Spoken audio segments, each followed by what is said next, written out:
Não existe absolutamente nenhum fato histórico capaz de comprovar a inexistência de padrões de beleza universais inatos. A sociedade não impõe padrões de beleza. Ela apenas manifesta padrões nos gostos naturais das pessoas.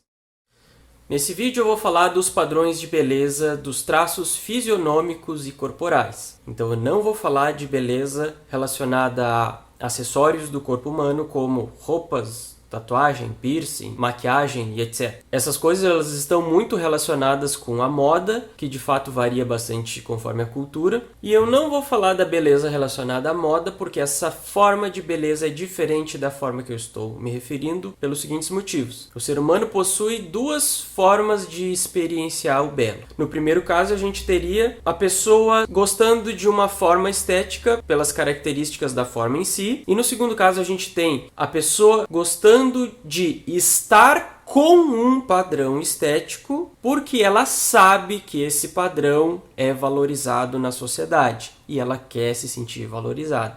Então notem a diferença. Essa diferença é extremamente importante para esse vídeo. Então nesse segundo caso, existe um elemento cognitivo no meio, existe uma racionalização, e no primeiro caso, existe um elemento mais instintivo. Inclusive, tem um artigo científico que propõe um modelo explicativo para as formas de experienciar a beleza e ele faz o discernimento entre essas duas formas que eu estou me referindo. Então, a moda, ela se encaixa nesse segundo caso, porque as pessoas geralmente aderem à moda porque elas querem se sentir incluídas e elas não querem se sentir diferentes das outras. E não necessariamente porque elas gostaram das formas em si. E se elas gostaram, não tem como saber isso apenas pelo fato delas terem aderido à moda. E esse é um erro muito cometido por muitas pessoas, principalmente pessoal das humanas, esquerda, movimento feminista em geral, porque eles usam a moda com o intuito de provar que a beleza varia conforme o tempo e a cultura, e, portanto, beleza é algo completamente relativo e socialmente construído. E esse raciocínio pode até ser válido considerando a segunda forma de experienciar o belo, e não a primeira. Mas eu vou falar mais sobre isso em um outro vídeo, sobre beleza. Mas de qualquer forma, eu devo ressaltar que não existe absolutamente nenhum fato histórico capaz de comprovar a inexistência de padrões de beleza universais inatos, levando em consideração a primeira forma que eu mencionei. Até porque o presente prova justamente a existência desses padrões. A gente não precisava nem olhar para o passado para resolver essa questão. Lembrando que nós estamos no presente e o presente proporciona um conhecimento muito mais preciso, muito mais abundante e, portanto, muito mais seguro que o conhecimento do passado, que é muito vago e muito sujeito às mais diversas interpretações. Então é o conhecimento do passado que tem que se adaptar ao conhecimento do presente e não ao contrário. E o conhecimento mais próximo de nós e mais preciso que nós temos hoje no presente sobre o belo está dentro de nós mesmos, que vem a ser a respeito dos nossos gostos, principalmente dos gostos estéticos, que é o assunto do vídeo. Então os nossos gostos são coisas muito pessoais, pouco moldáveis. Ah, Stefano, mas eu mudo meus gostos toda hora. Não confunda sentir alguma experiência de prazer com algo com ter um gosto para esse algo. Não confunda gostar do novo com ganhar um gosto. Não confunda se cansar de algo com perder um gosto. Enfim, eu falo mais sobre isso no meu vídeo Gostos versus Comportamentos, que está na descrição desse vídeo. Mas retomando o que eu estava falando, a rigidez dos nossos gostos é atestada por vários fatores. Primeiro, porque a gente não escolheu ter os gostos que a gente tem e a gente nem tem o poder de escolher quais que nós vamos ter e quais que nós não vamos ter. Então, se nem a gente tem esse poder com os nossos gostos, o que dirá as outras pessoas? Depois, porque a gente pode gostar ou não gostar de algo que a gente nunca viu. Ora, então, se esse é o caso, é porque a gente já tinha alguma característica inata que nos fez gostar dessa coisa. Depois, a gente pode achar algo bonito ou feio, mesmo diante de vários gostos diferentes do nosso, e muitas vezes até opostos, e mesmo assim nós continuamos gostando das mesmas coisas, o que mostra mais uma vez a rigidez dos nossos gostos. Os nossos gostos tendem a permanecer os mesmos, e quando eles mudam de uma forma muito lenta e gradual, ao longo do tempo. Os nossos gostos são coisas tão íntimas e pouco influenciáveis, que até mesmo existe o famoso ditado, gosto não se discute. que nada mais é do que a autopercepção das pessoas a respeito de tudo isso que eu estou falando. Então eu acho que é evidente que os nossos gostos eles são muito mais inatos do que socialmente construídos. Mas, embora os nossos gostos sejam coisas muito pessoais, ainda assim nós observamos certa coincidência de gostos das pessoas. Os gostos parecem convergir para certos padrões. Existem formas físicas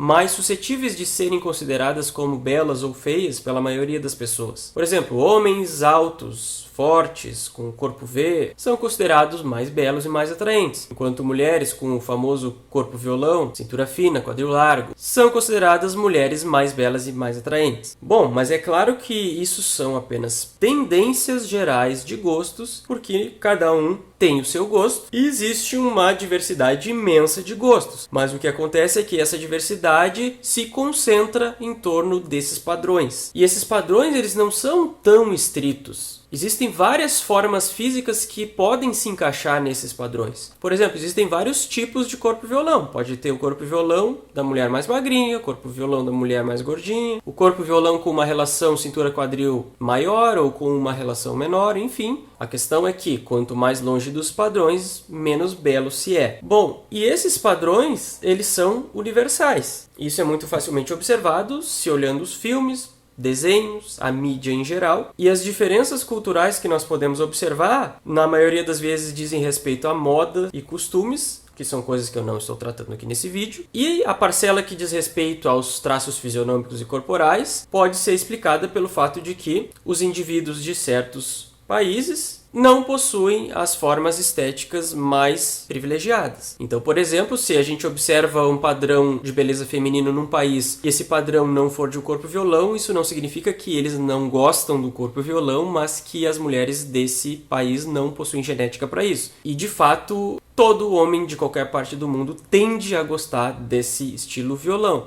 Inclusive as mulheres também. Isso é atestado quando a gente observa a opinião dos gringos. Por exemplo, tem muitas coreanas no YouTube pagando pau para as brasileiras. Inclusive eu deixei o link de um vídeo aqui de uma coreana que faz isso. Então elas elogiam muito o corpo violão das brasileiras e também elogiam os olhos. E aqui tem outra questão sobre os asiáticos, que é que eles não gostam dos olhos puxados que eles têm. Inclusive eles lá fazem cirurgia para mudar o olho, para se tornar um olho mais ocidental. E vocês têm noção do que isso significa? Ora, a pessoa nasce num lugar que desde criança ela observa todo mundo com o olho puxado e mesmo assim ela consegue gostar mais de algo diferente daquilo que ela sempre observou. Então isso deixa muito claro que existe alguma coisa inata nela que faz ela gostar da forma de um olho não puxado, mais do que o olho puxado. E sobre isso também existem muitos estudos científicos que mostram que o ser humano tende a gostar de traços médios, nem grandes, nem pequenos. Por exemplo, existem estudos que combinaram vários rostos, formando um rosto com as características médias, e esse rosto foi considerado como mais belo em relação aos rostos originais, mais uma vez evidenciando a nossa tendência de aversão aos extremos. E esses estudos, de uma forma geral, eles mostram que os padrões de beleza fisionômicos respeitam padrões relacionados à simetria, harmonia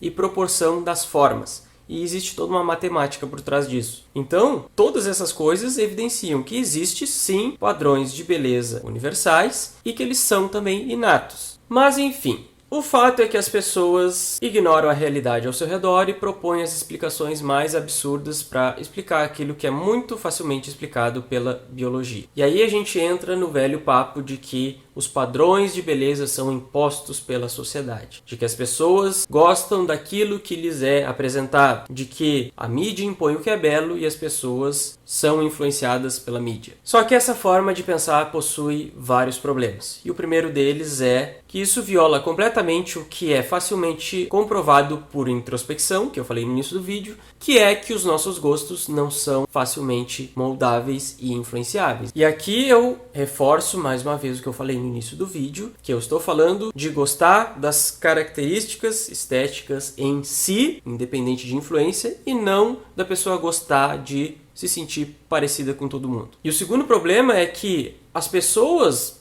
na prática, elas enxergam muito mais formas físicas fora dos padrões do que formas físicas dentro dos padrões, porque essas formas físicas são exceção. Então, se é a exposição a uma coisa que nos faz gostar dessa coisa, a gente deveria gostar muito mais das formas humanas corriqueiras do que as formas excepcionais que se enquadram nos padrões de beleza. E além disso, se os gostos fossem coisas tão influenciáveis, então seria muito mais conveniente para nós moldar os nossos próprios gostos para eles se adequarem àquilo que a gente mais observa, o que não ocorre na prática e que é extremamente difícil e talvez em alguns casos até impossível de se fazer. Então, como eu falei no início, se nem nós mesmos temos esse poder, que dirá os outros? Ah, Stefano, mas tu não entendeu direito. A questão é que a mídia coloca justamente a exceção como aquilo que é o belo. E a mídia tem grande poder para influenciar as pessoas. Tá, ok, mas e quem garante que a mídia vai ter mais poder de influência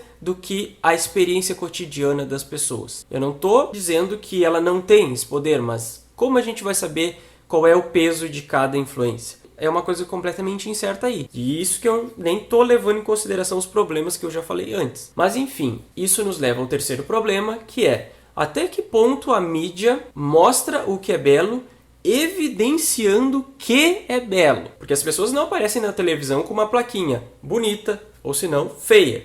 Ah, mas enfim, dependendo da situação, é possível que isso fique implícito. Ok, dependendo muito da situação, dependendo da percepção da pessoa, que são coisas completamente incertas. E além disso, qual é a proporção de casos que deixam o que é belo ou feio e a proporção de casos que não deixam claro? Enfim, não tem como a gente saber, é uma coisa completamente incerta, então como é que tu vai propor uma explicação sobre algo completamente incerto? E por último, nós temos a clássica definição cíclica do povo das humanas, sociais, da esquerda, que é: as pessoas gostam de X porque elas observam pessoas gostando de X. Então, eu acho incrível que parece que essas pessoas têm problemas com definições cíclicas. De onde surgiu X em um primeiro momento? Sendo que X é universal. Elas acham mais fácil criar teorias mirabolantes para explicar a origem das coisas e a propagação delas ao longo do tempo e do espaço, do que simplesmente aceitar a existência de elementos universais presentes em todos os indivíduos que vão sustentar e manter esses padrões, que no caso esse elemento seria a biologia. Mas enfim, o fato é que a sociedade não impõe padrões de beleza. Ela apenas manifesta padrões nos gostos naturais das pessoas. Padrões esses que podem sim influenciar as pessoas e compelir elas a se enquadrarem neles, mas o fato de tu se sentir oprimido para se enquadrar num padrão não é equivalente a algo estar impondo esse padrão a ti. Então o problema aí, salvo raras exceções, está na hiperinfluenciabilidade das pessoas. Então, nesse caso, eu recomendo essas pessoas deixarem de ser Maria vai com as outras e pararem de se preocupar com esses padrões. Agora, o que é inadmissível é a pessoa vir com um discurso completamente irrealista, que nega conhecimento empírico, o bom senso, a lógica, a razão, a ciência, para afirmar que não existem padrões, que é tudo construção social, que não existe belo, ou que tudo é belo, ou que o que a gente quiser que seja belo é belo. Tudo para facilitar a vida das pessoas, para elas conseguirem se libertar dos padrões com maior facilidade. Por favor, né? Isso é uma coisa completamente irresponsável.